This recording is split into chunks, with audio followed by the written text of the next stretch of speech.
Good afternoon, everyone. Welcome to Carleton University's March Open House Series, our virtual showcase. We're super excited to have everyone here this afternoon, coming from all over. So you are currently in the business showcase, the business session, More Money, More Problems, with one of our amazing accounting faculty, Devin Fraser, who's going to talk to you a little bit more today about that. And he's going to tell you a little bit more about himself as well. Just before we kick off, though, I just want to take a minute to acknowledge that we are coming to you from Ottawa, which is on the traditional and unceded territories of the Algonquin Nation. And it's really important for us to acknowledge this, even if we are virtual today, because this is a big part of our community at Carleton, making a safe and welcoming space for all of our students, faculty, and staff, but especially our Indigenous community as well. So just wanted to take a brief moment to make some space for that.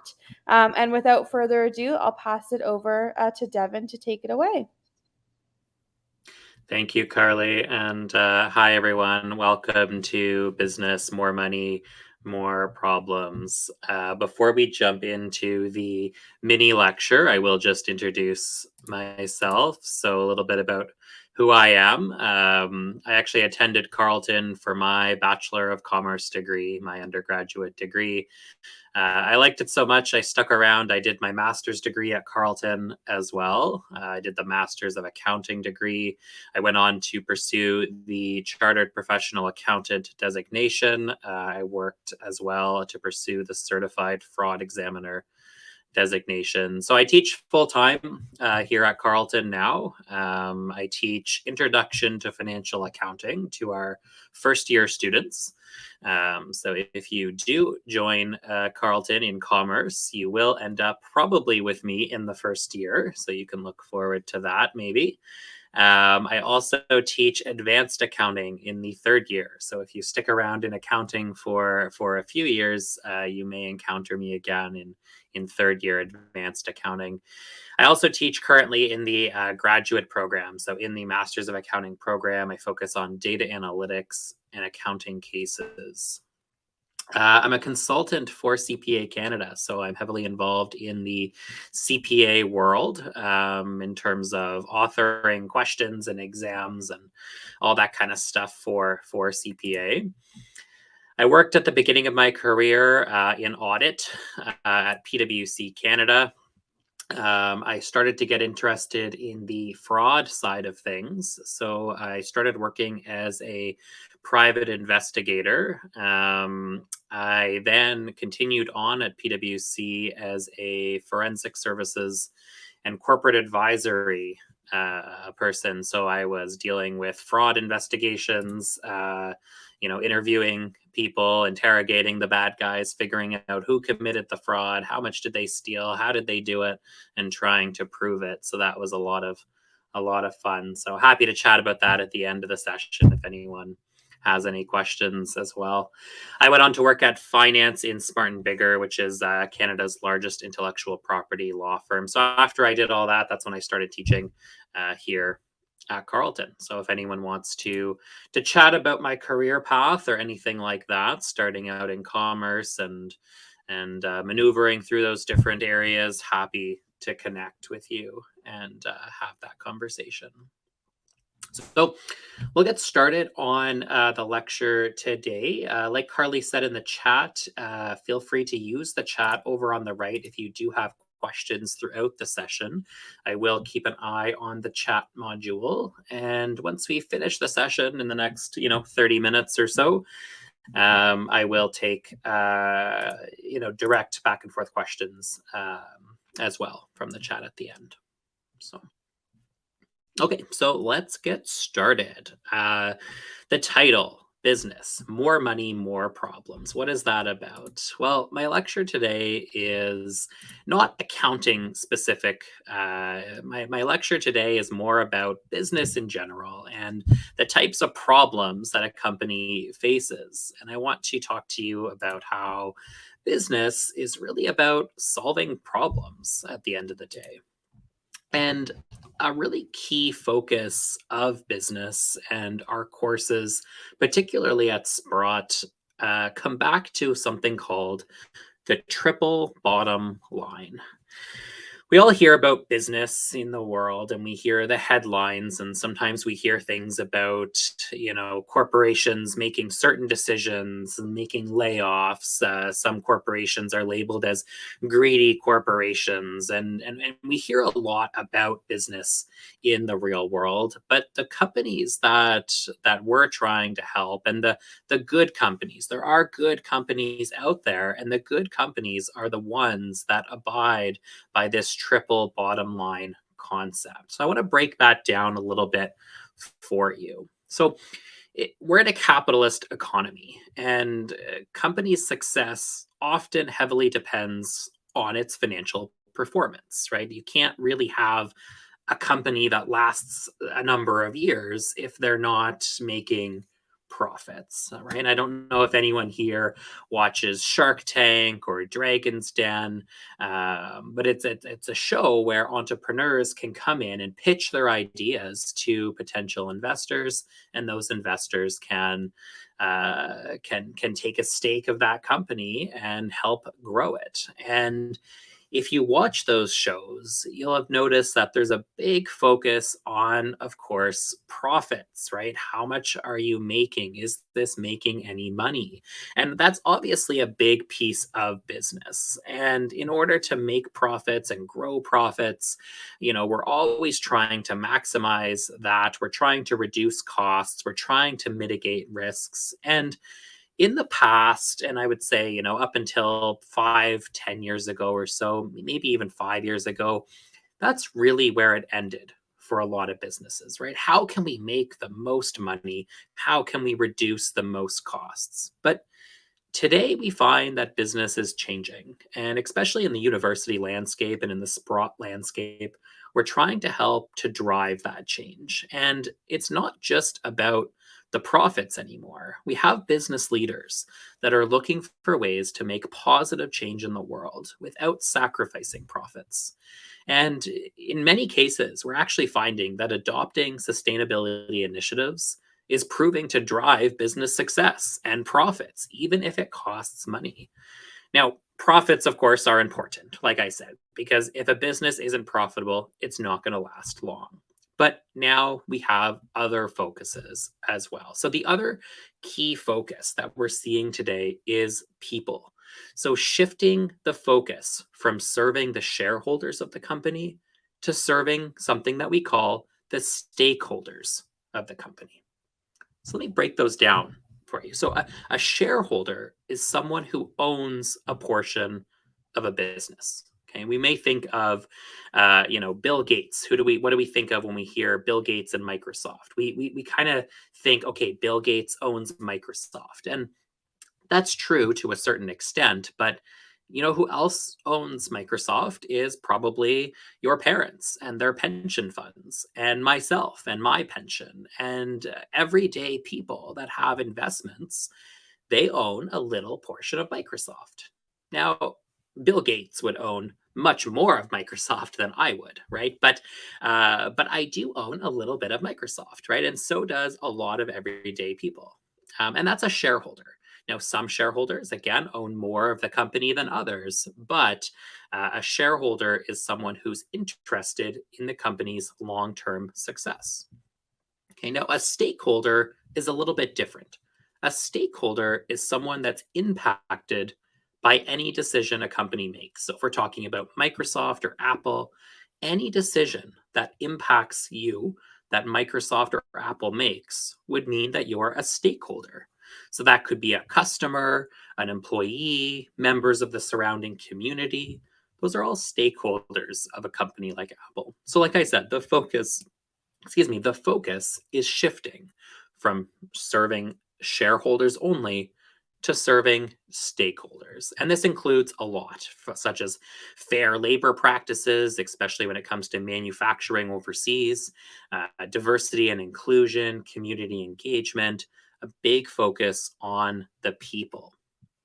And our third focus that we're seeing is a focus on the planet. So, a positive impact on the planet is that third category there. Now, a recent report by the Carbon Majors database found that 100 companies in the energy sector are responsible for roughly 70% of all industrial emissions. So, while businesses have historically been the greatest contributors to climate change, they also hold the keys to driving positive change, especially these large corporations. And many business leaders are now recognizing their responsibility to have to do that. So we're seeing some really good change from the business landscape. And if you're someone who's interested in business, you come in and you get that degree and you make it into these positions. Well, you're someone that could be driving this change. You could be that person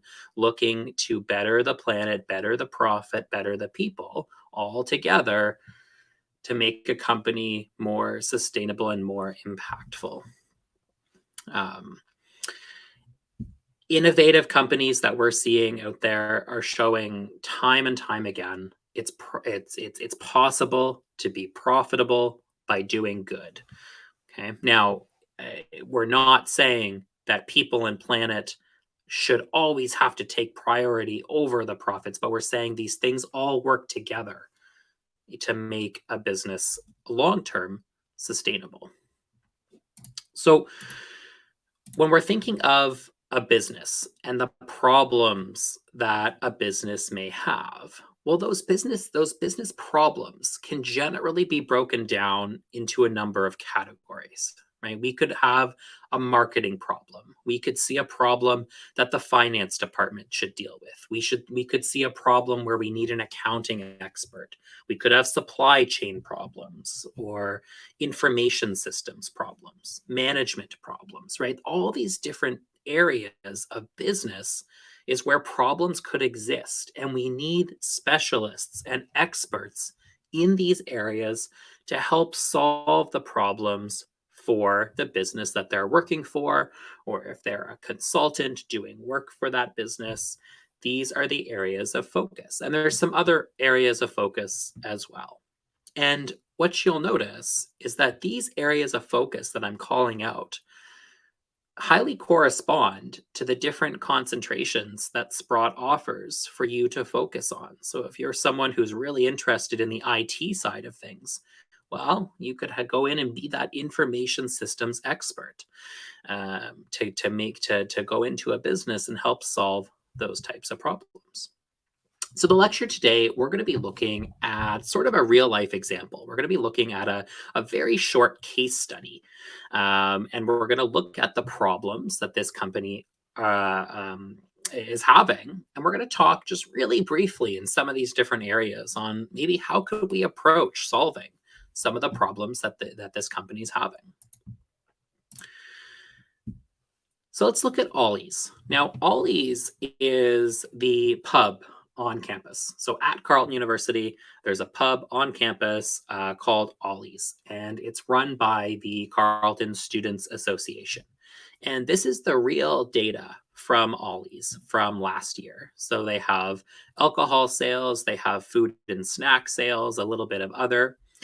And of course, coming with revenues, they also have expenses, right? They need to buy the alcohol before they sell it. They need to buy the food before they sell it.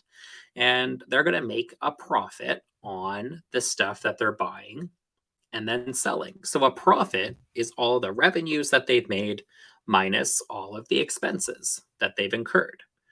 Now, our local pub, Ollie's, has to pay salaries. I think they have to pay wages to the servers and the cooks and everyone else. They also have to pay rent because they occupy a location on campus, so they have to pay some rent every year as well. And when you take all these revenues and you subtract all of their expenses, we see here that last year they actually ended up in a negative position. So Ollie's ended up losing money, $184,000. So I thought, why is it that Ollie's is losing money? So again, a case study is typically based on a real life business, and it's our job to diagnose that business, figure out what their problems are, and solve their problems or help to solve their problems. Now, again, Ollie's is a real company, it's a real pub on campus. This is their real financials, but I'm not presenting you with a real case study here. So the problems that I'm going to be talking to you about, they're just made up problems. They're fictional problems that I've created that could be happening at Ollie's, just to give us some conversation topics. Okay. So let's say we have a situation where we've met with Amelia, and let's say Amelia is the manager of Ollie's Pub. Again, this is fictional, not real people, not real problems. So Amelia may have said to us, "Hey, I'm wondering what our profitable products are. I know that we make a profit on alcohol, but are we also profiting on our food?" She says, "I see our staff standing around quite often, maybe not really doing much. Do we have too many staff working at once?" She goes on to tell us that their wings cost them 95 cents per wing, and she's wondering if they're selling their wings for enough money. She goes on to say our nachos cost us $6.75 to make. And last week we put them on sale for $9.99, and they sold 20% more nachos and 5% more beer. Should we make this change permanent? So she's asking these questions and she doesn't know the answers because she's not maybe an expert in accounting. She also goes on to say, we don't have an issue attracting students to our events, but most students who come are first years because they live on campus. And when they come, they don't spend a lot of money. What can we do to get our customers to spend more while they're at the pub? So if we look at these questions that Amelia is asking, we can kind of break those down and say that first question is an accounting related question. She's asking about profits and what happens if she puts an item on sale, and what should they keep selling more of, what should they not sell more of, right? These are accounting type questions. So accounting in and of itself is not just crunching numbers. Accounting really comes down to providing strategic advice to a business based on your assessment of the situation. So this is a great time to involve an accountant. And the second problem, we can say that that really sounds like a marketing problem. They seem to be attracting first years, but the first years aren't the ones spending the money. So what do we do with that? What do we do with that information? So let's dive into a couple of those questions and at a really high level chat about what those questions look like, if we're trying to help Amelia out and answer the questions that she has. So what we could do here is we could start by performing a financial statement analysis. And a financial statement analysis means we're looking at the financial statement that I showed you, those revenues coming in, those expenses going out, and analyzing those statements to see if we can find the answers to her problems. And if we can find the answers to her problems with those statements, it helps us, well, first crunch the numbers. It helps us then respond to Amelia and provide that strategic advice that she's looking for. So, for example, she's wondering about the profit on alcohol versus the profit on food. So, what we could do is we could come back to our financial statements here and look at how much money is the alcohol bringing in versus how much money did the alcohol cost? How much money do the food and snacks bring in versus how much money did the food and snacks cost? So if we crunch those numbers, we see that Ollie's is getting 124% profit on their alcohol and 104% profit on their food. So you could ask questions like, it looks like alcohol is more profitable. So should Ollie's be trying to sell more alcohol? Well, what impact would that have on the community? Is another question to ask there, right? It's not all about the profits. Let's think about our three categories: people, profit, planet. We want to look at the stakeholders of the situation.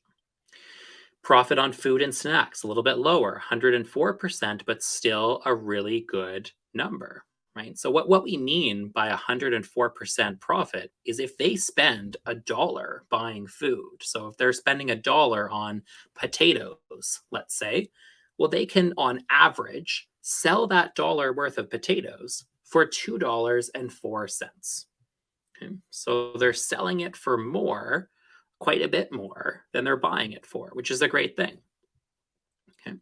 So perhaps if we wanted our food to be as profitable as our alcohol, we could consider a few different things. We could maybe recommend raising the price of our food. Again, is that good for the community? Can the students or the other customers of Ollie's afford to pay more in food? I don't know. That's the question, right? But we have to consider those things. Maybe we could lower the cost of our food. That would make it more profitable. But again, is that really the best business decision? Should we be lowering the cost of our food, which may come with lower quality food? How is that going to impact our sales? Right? There's so many questions here to ask.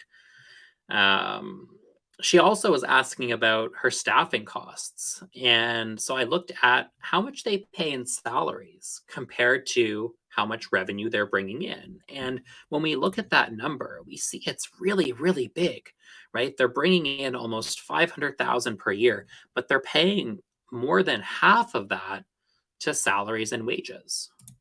So you may ask yourself, is that too much? Is that not enough? It seems like a big number, but how do we actually know if that's good or bad? Well, we have a lot of techniques to help us answer those questions in accounting. And one of the first things I would want to do is I would want to compare that number to other people in the industry, other pubs. Maybe if I could find for example, the local pub for the another university in Ottawa, run by another student association. Well, what's their salaries as a percentage of their revenue? And that can help us determine whether what we're seeing is a reasonable number or not. So, just for fun, I looked at a company that owns over 1,600 pubs when I was preparing this, and their percent salaries as a percentage of revenue was about 35%. So that's significantly lower than this. So my question here would be, why are their salaries so high compared to how much revenue they're bringing in? Maybe this would lead me to believe that they have a lot of idle time. Are staff kind of standing around a lot when there's no customers in the pub? Maybe that's something that's happening. I don't know, right? We'd have to talk to the manager and look at that in a little bit more detail. I took a look at their menu, and this is some of the things they offer on their menu: poutine, nachos. Well, we were asked by Amelia to chat a little bit about the wings. And if we say that it costs $12 for 9 wings, that's $1.33 per wing. Okay, now she told us that wings cost her 95 cents to buy. So if the wings cost her 95 cents to buy, and she's selling those wings for $1.33, we can calculate how much profit she's making on the wings. So in this case, we would compare the $1.33 to the 95 cents and say for every single chicken wing she sells, she's going to make a profit of 38%.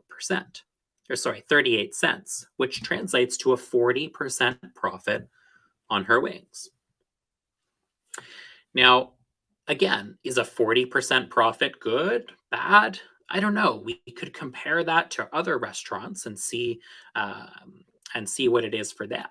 But one thing that I do know is that if we come back to the previous slide, we see that on average, the profit on the food they sell is 104%. So now all of a sudden, we're starting to see some internal consistent data here, in the sense that we're selling our overall food for 104% profit, but our wings are only 40%. That's quite a bit less profit on the wings than we are on the other food. So the question that the accountant may want to come in and dive deeper into is, well, which food are you selling that has such a high profit if the wings are so low? What is driving your profits up? And does it make sense to, again, raise the price of the wings? Or what should we do in this situation? We could look at the nachos as well. And where we see here on the menu that the nachos cost $12.50. And Amelia told us that our cost to buy and prepare the nachos is $6.75. So if I look at the profit of those nachos, I'm seeing again a profit of $5.75 every time we sell a plate of nachos, or 85%. Now, the experiment that she told us about was she put those nachos on sale. She reduced the price down to $9.99. But what she said is she noticed an impact. She noticed the weekend that they put those nachos on sale, they sold 20% more nachos. But not only did they sell more nachos, they actually sold some more beer as well. So Amelia might be wondering, hey, is this a good thing? I don't know. Maybe she needs an accountant to come in and crunch those numbers. Now we don't have time in this presentation to do that whole analysis, but if you had an accountant looking at this, they could run the model and say, does it make sense to reduce the price down to $9.99? We're going to get a lot less profit, but it's going to result in so many more sales. So maybe that's a good thing. Okay. Now, we had another issue that Amelia asked us about. She asked us about marketing, right? Or what we deemed to be probably a marketing issue. So, in this case, maybe we want to talk to a marketing expert. And so she told us that most customers are first year students that live on campus and they aren't spending a lot of money at the pub. So the question is how can we get the students who already come to spend more? Or should we be targeting other areas of customers? So I want to introduce you to the marketing concept of customer groups and buying power. So a big piece of marketing is looking at your customer demographics and segmenting them into different groups. And there's different ways that you can attract different groups of customers. You may want to have different advertisements to different groups of customers. Different groups of customers may want different products from you. Some of those groups of customers may be more profitable than other groups of customers. So if we're looking at the customer groups, we could segment them into first year students and upper year students. And if we were to consider the buying power of these customer groups, we may say that, often first year students have a lower buying power than upper year students because they haven't started their summer jobs yet, or, they haven't done co-ops, that kind of thing. So they have a little bit less disposable income. Whereas upper year students have been doing co-ops, maybe they're teaching assistants, they're working part-time jobs now, they have a little bit more disposable income. So maybe one of the questions Ollies should be asking here is, how do we attract more upper year students? So we know that since the students who are currently coming, the first years, they're a little bit more price sensitive, we call it. Perhaps we should consider by how much more volume of everything could we sell if we reduce the price, right? If we made the prices more appealing to these first year students who are already coming, would perhaps the volume make up for the fact that we're going to reduce the prices? That's a question to ask.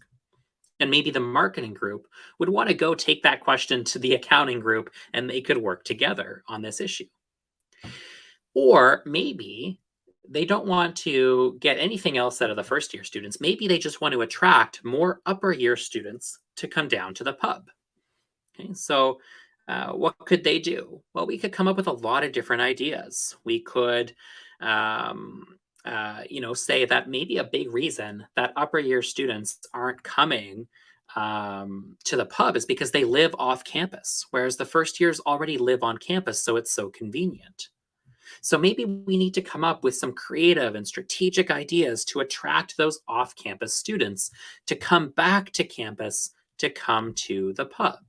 Maybe we want to create some sort of Uber service where, if you're a student at Carleton and you're at the pub and you spend more than $30 on your meal, maybe Ollie's would be willing to pay for your Uber home or something like that. Or maybe we need to look at what the other pubs that are off campus are doing to make them more competitive. Is it just the fact that they're downtown and the location is great? Or are there other reasons that these upper year students are preferring to go to these other pubs?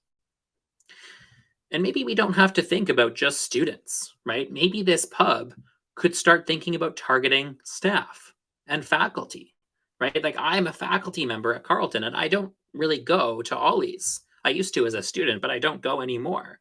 Why is that? Why is Ollie's not attracting me to the pub? Maybe they could do something that would attract me to come down there. So maybe they could do something like offering Carleton networking nights, where they invite everyone from Sprott, all the staff and faculty, to come down and have a little networking night down there. And then they could invite a different department to come down, right? And maybe they could start driving people with even more buying power, right? The staff and faculty down into the pub.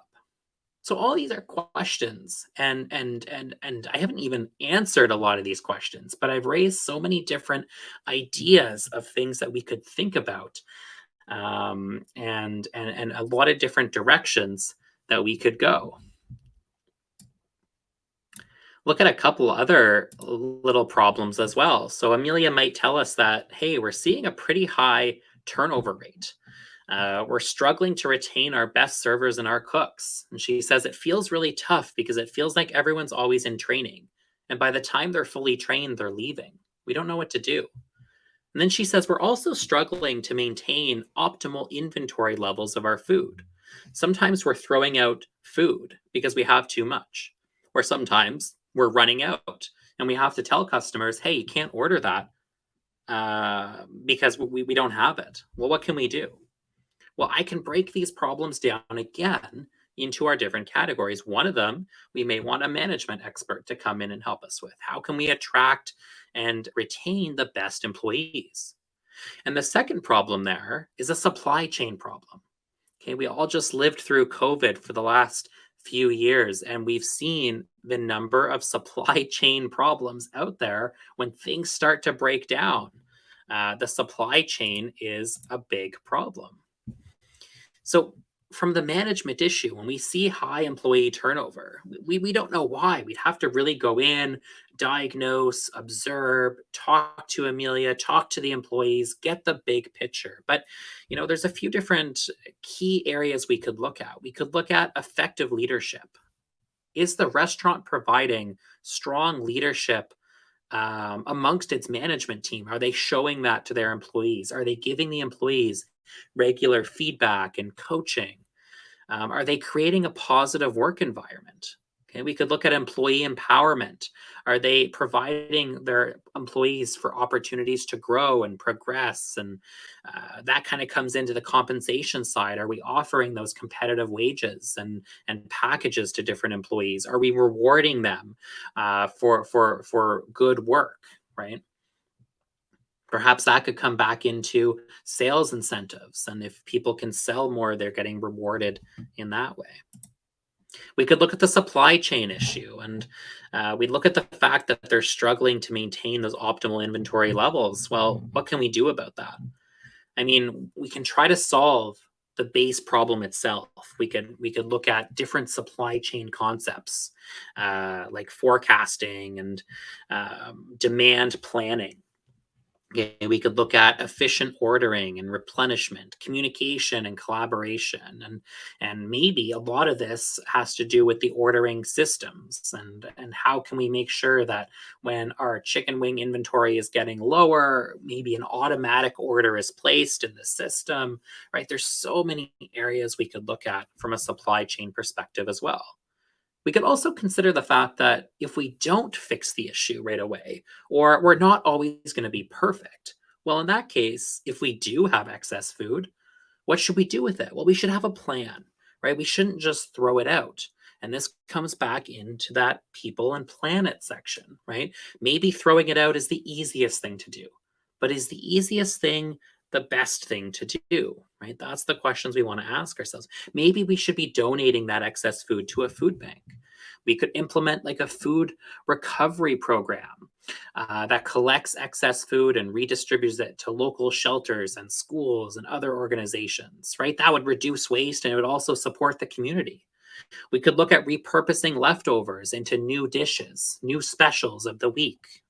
And finally, we could look at composting, right? If we can't do anything else with it, we could at least make sure we're composting. So overall, I think we really want to look at Sprott's values: compassion, imagination, and purpose. And our goal as faculty at Sprott is to help our students reimagine business problems of today, figure out how we can solve them with not just that focus on profits, but that people, planet, profit overall view that I showed you. And we do this mainly by cases. Okay, these are called business cases, where we look at a real situation of a real business and we try to help them. We do a lot of case competitions at Sprott. We're very focused on cases at Sprott. When I say case competition, I mean it's a group of students competing against other students to help solve problems. And it's like I recently just took a group of 4 students actually to Rotterdam in the Netherlands. And we went down there. We were there for 10 days. We were competing in a case competition against 16 other schools. The students had a great time. They had a lot of fun. They learned so much, and it was an amazing opportunity because they were presenting their ideas to the actual companies. The executives at those companies were there listening to their ideas to solve the real problems, and really that's what business is about.